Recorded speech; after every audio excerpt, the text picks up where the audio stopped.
I always thought Grandpa's house would die with him quiet, old, and empty.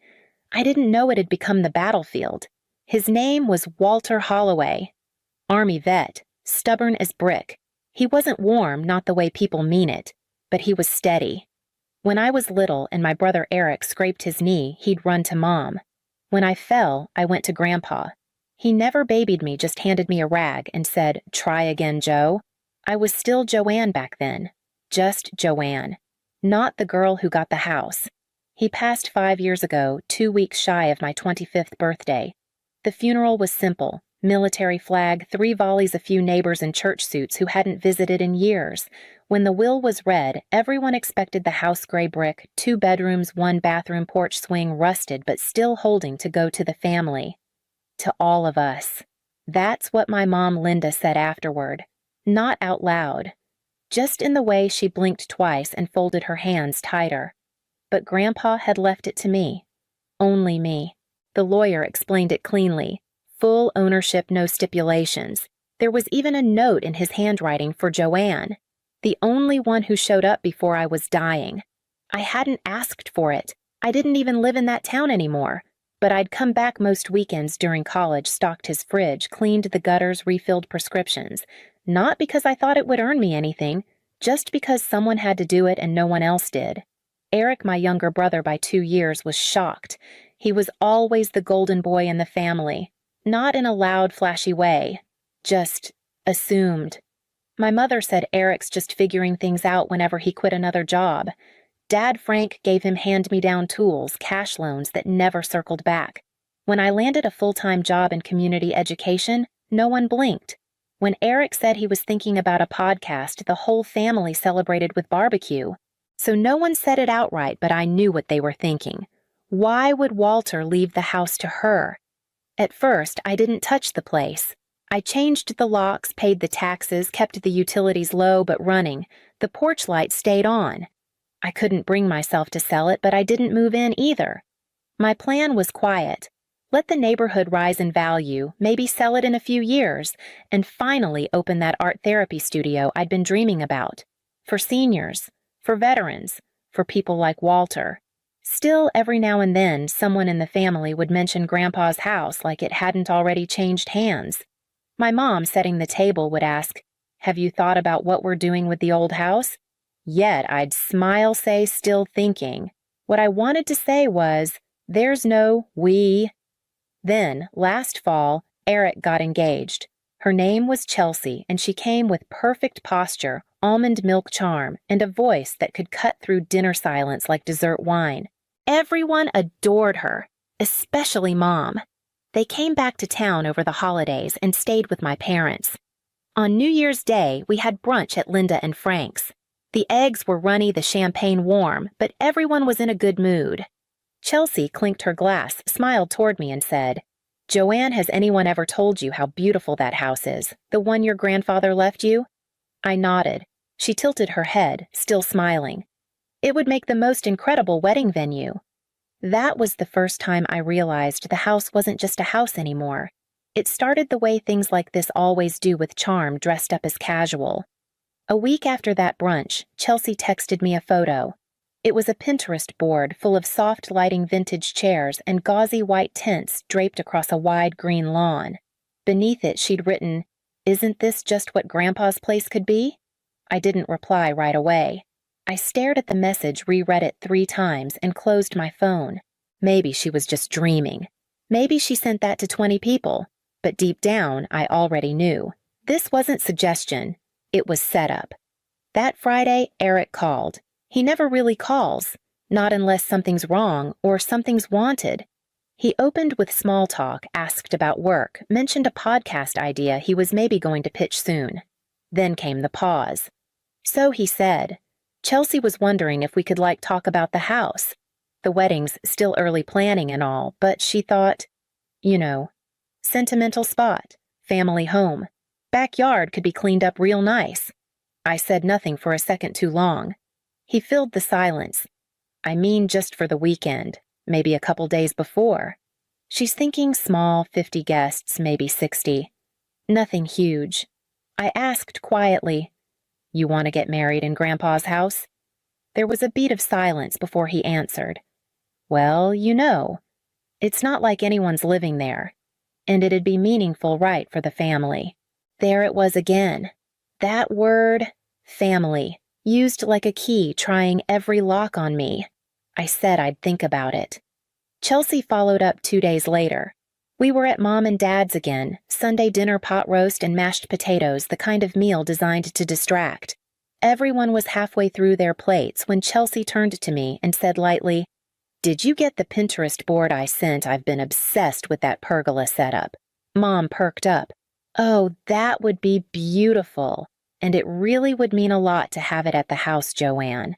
So many memories there." I kept my eyes on my fork. "I haven't decided." Chelsea's tone didn't change, but her smile hardened just slightly. "Of course. Totally your call.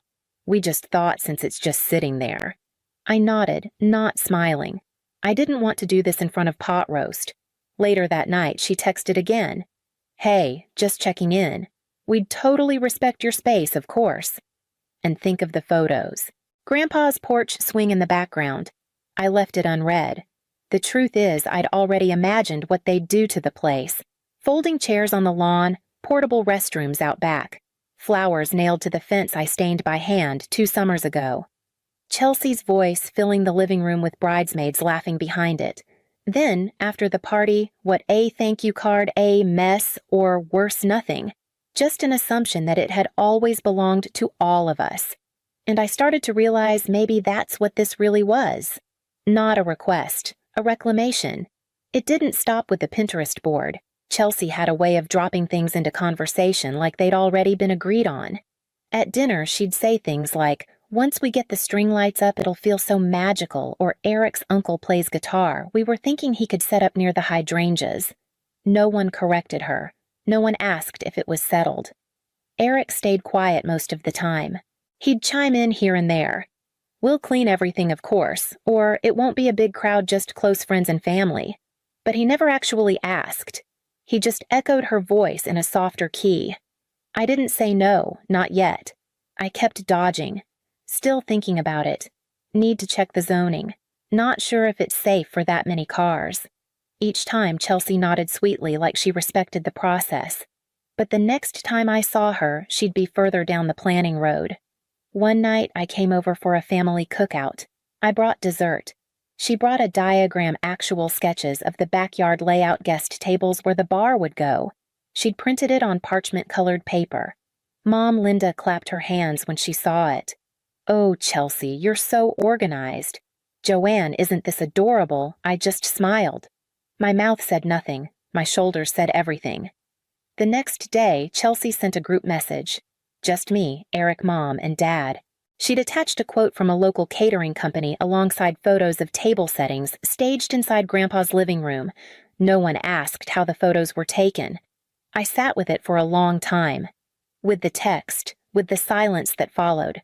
Finally, I typed, "I'm sorry, but I'm not comfortable hosting the wedding at the house," and sent it. No one replied that night. The next day, Eric called. He didn't sound angry, just worn down. "She didn't mean to push you, Joe. She just really loves the house. You know how rare it is to have a place like that." "I do," I said. He hesitated. "It's just, you're not using it." And she thought it could be a way to bring everyone together. "She's big on family." I closed my eyes. I've noticed. A pause. Then he said, "You don't have to decide right now. I already did." He let out a breath, said he had to go, and hung up. The next week, the mood shifted. Not overtly, just enough to feel it. Chelsea no longer tagged me in wedding updates online.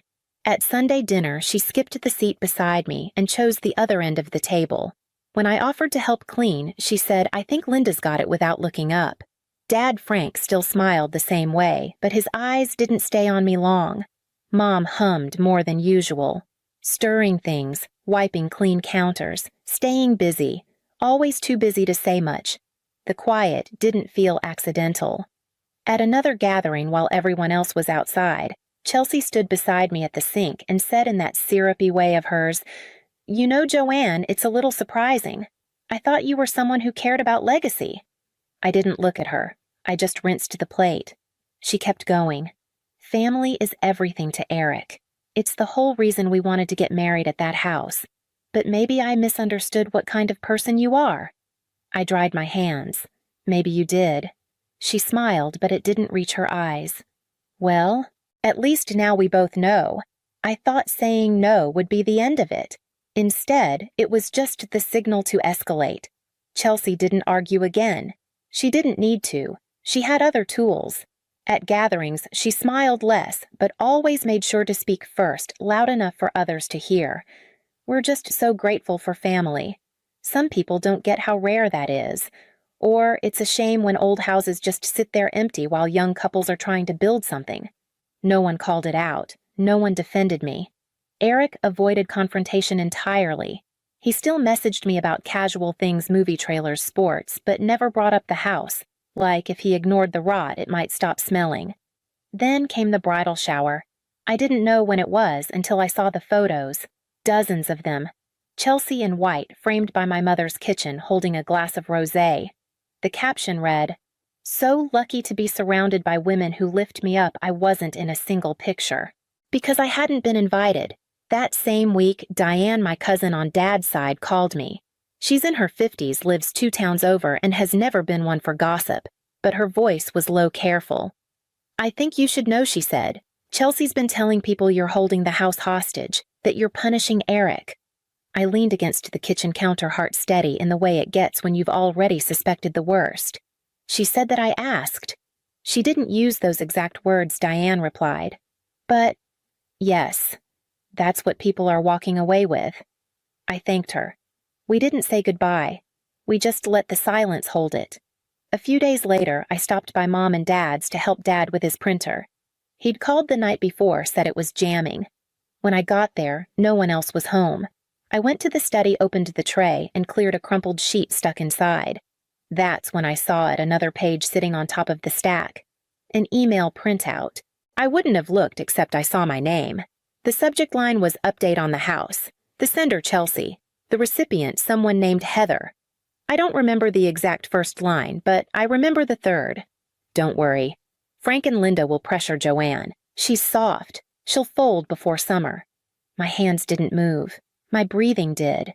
The rest of the message was worse. Honestly, I don't know why she's being difficult. She's not even close with the rest of the family. The house was always part of our story. Eric grew up there more than she did. She acts like it's some shrine. It's just wood and drywall. We deserve a chance to build our future in it. There was a line near the end meant as a joke, I think. By the time we're done, maybe she'll thank us for finally making use of it. I folded the paper, put it back exactly where I'd found it. I fixed the jam, ran the test page, and left. That night, I sat at my kitchen table and began printing my own things. Texts, emails, every message that could trace the change. Chelsea's early compliments, the creeping suggestions, the sudden coldness, Eric's silences, my mother's deflections. Each sheet went into a folder. It felt strange, like building a case against people who shared your blood. But even stranger was how easy it was to trace the shape of something I'd been trying to ignore. This wasn't about a wedding. It never had been. It was about erasure. Turning my name on a deed into nothing more than a line they hadn't managed to scratch out yet. I called Eric first. He picked up, sounding distracted. I didn't waste time. I saw the email I said, the one Chelsea sent about the house. I found a printed copy at Mom and Dad's. There was a pause, a long one, before he said, "Joe, that wasn't meant for you." I figured. She was venting, he added. It wasn't serious. She said I was soft. Said Mom and Dad would pressure me, that I'd fold. His voice tightened. She was frustrated. We've been under a lot of stress. I didn't raise my voice. You knew what she was saying, and you let her keep going. I didn't think she meant it like that.